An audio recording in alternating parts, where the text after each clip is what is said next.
brings us to the end of the contributions, and apologies for rushing you a tiny little bit in the last session, but that is because we will now be trying to make contact with the President of Ukraine, Volodymyr Zelensky, and I feel honored and privileged that he is with us today. I see he's now on the screen. Mr. President, it is very good to see you again after our previous encounter in Kiev. Thank you very much for being with us today, and the floor is yours.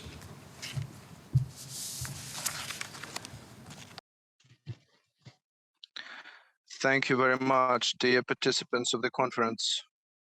Dear ladies and gentlemen, I would like to thank you for this opportunity to address you and participate in this conference, the goal of which is to rescue the international law, because it is now all on your efforts and our efforts will defend whether the international law will exist, whether the humanity will live in chaos and being pressured by people who think that power decides everything and that tyrants can do anything protecting themselves by alleged international law.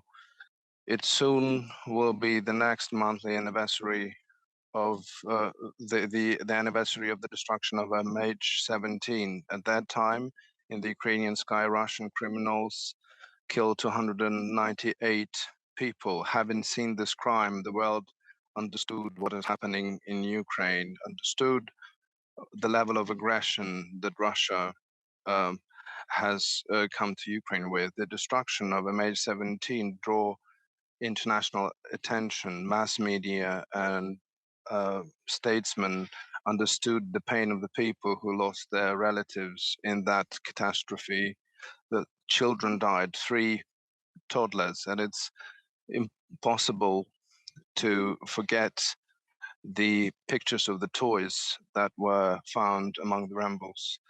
The time is passing by. There's less and less that we hear about that tragedy, but the justice does its work in the Netherlands, and our experts and international experts managed to put together the full picture of what happened to MH17, and I have no doubt that everyone who have perpetrated that crime will be punished. But we have to remember why that crime became possible. We have to remember that this is not the only crime and not an accidental crime. That catastrophe was one of the many catastrophes and tragedies that were caused by the primary Russian crime, which is the armed aggression against Ukraine. It started in 2014 and still persists until today. It takes away the lives of our people. Today in the morning, Russian missiles hit our city of Vinnytsia, an ordinary peaceful city. Cruise missiles hit 2 community facilities. Houses were destroyed. The medical center was destroyed. The cars and trams were on fire. This is the act of Russian terror. These are not people. These are bastards who have done it. So 2 cruise missiles hit the downtown. 20 people died as of now, and 3 children. The huge number of wounded.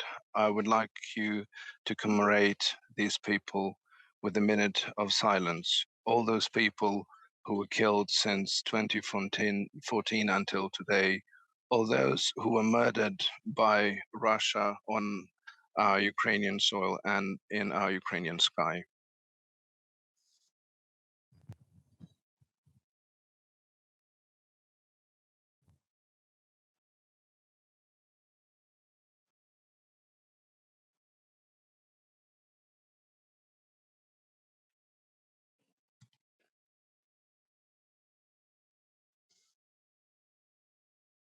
Thank you. I'm grateful to all of you for being together here and for commemorating the victims of the Russian aggression. We're doing this every day. Every single day, our people are dying. Every single day, children are dying. Dozens of thousands of Ukrainian citizens were killed, murdered, or handicapped. Millions of them have lost their homes, and still we're trying to identify how many children were kidnapped by Russian forces and taken away to Russia. The preliminary figure is horrendous: 200,000 children. The world is seeing what happened in Mariupol and Bucha, Russian missiles and terror. Live on TV, you can see the Russian artillery destroying the cities in Donbass and destroying civil infrastructure in Kharkiv and in the south of our country. Since the beginning of the full-fledged occupation on the 4th of February, law enforcement registered 34,039 crimes related to Russian aggression. This is less than in 5 months. You can imagine how many crimes have been committed since 2014. And for this primary crime of armed aggression, everyone who is responsible for this in Russia has to be punished. The Ukrainian justice will do its part according to the Ukrainian jurisdiction. I do believe that International Criminal Court will inevitably bring justice in the crimes that are under your jurisdiction. The military crimes, crimes against humanity and genocide. And I'm grateful to all our partners who are supporting us on this path. By the way, to help the investigation, Ukrainian and international, we've launched the project, the Matters of Ukrainian People book. This is an online platform that collects the evidence of war crimes and information about the perpetrators. Such digital and communication instruments in the modern world speed up the work of the investigation, but for different reasons, our institutions cannot bring to the accountability all the perpetrators for the primary crimes. This is why we need a special tribunal on the issues of aggression of Russia against Ukraine, the tribunal that will bring justice and punishment to those who started this catastrophe and tragedy, which became the biggest war in Europe since World War II. Our efforts will suffice to collect the evidence and to draw the picture of this crime and to make sure that this evidence would be could be heard in the courts.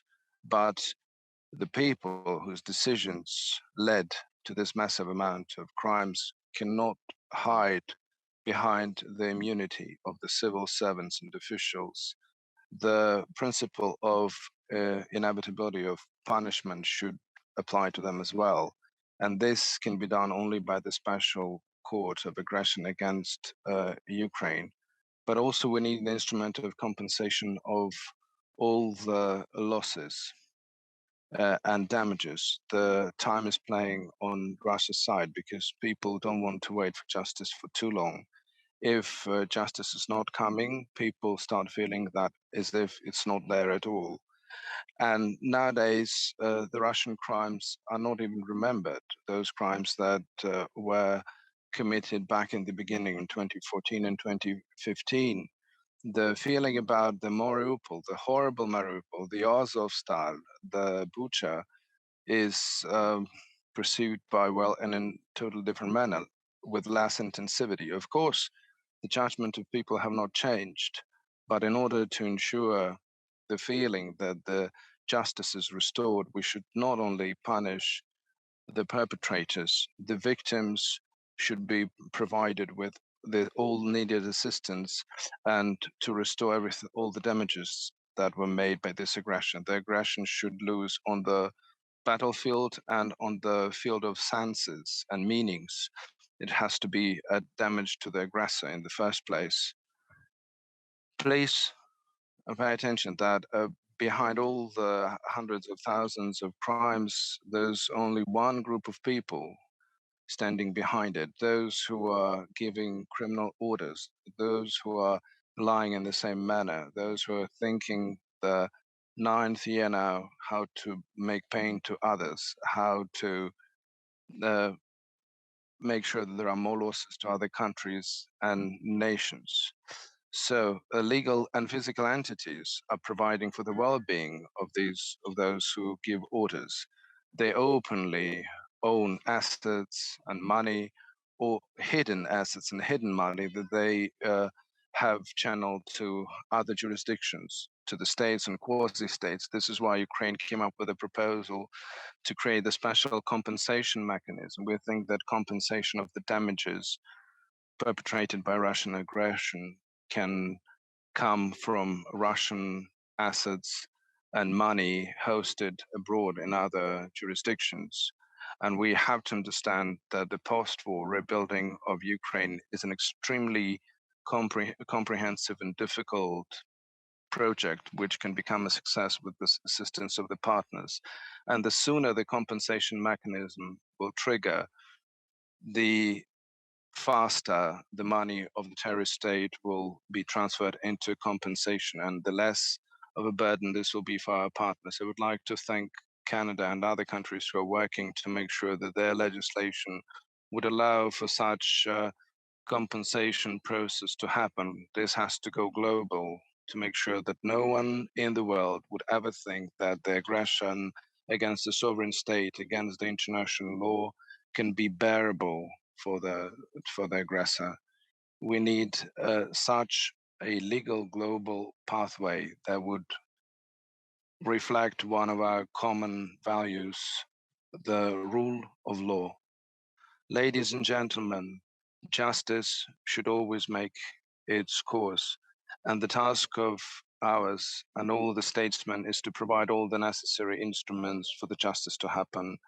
The strength of rule of law is ensured only when there are efficient, sustainable institutions that are capable of implementing this justice under any conditions. We know what kind of institutions we need. We can establish them, and they will do their work. And this will be such a big contribution to the protection of international law, the international order, which can be compared maybe only to the Nuremberg Tribunal. This is our common cause. I would like to thank you for your assistance, for your attention. Slava Ukraini. Mr. President, thank you very much. And I'm sure I speak on behalf of everyone here in the room when I say that we admire your tenacity, we admire your perseverance, your moral leadership, and also your courage, and also that of all of the Ukrainian people. And thank you very much for that. We will continue to support you. We will continue to stand shoulder to shoulder with Ukraine on each and every angle of this terrible war, but certainly also on the angle of accountability. Justice must and will be done. Thank you very much, Mr. President, for being with us here today. Thank you.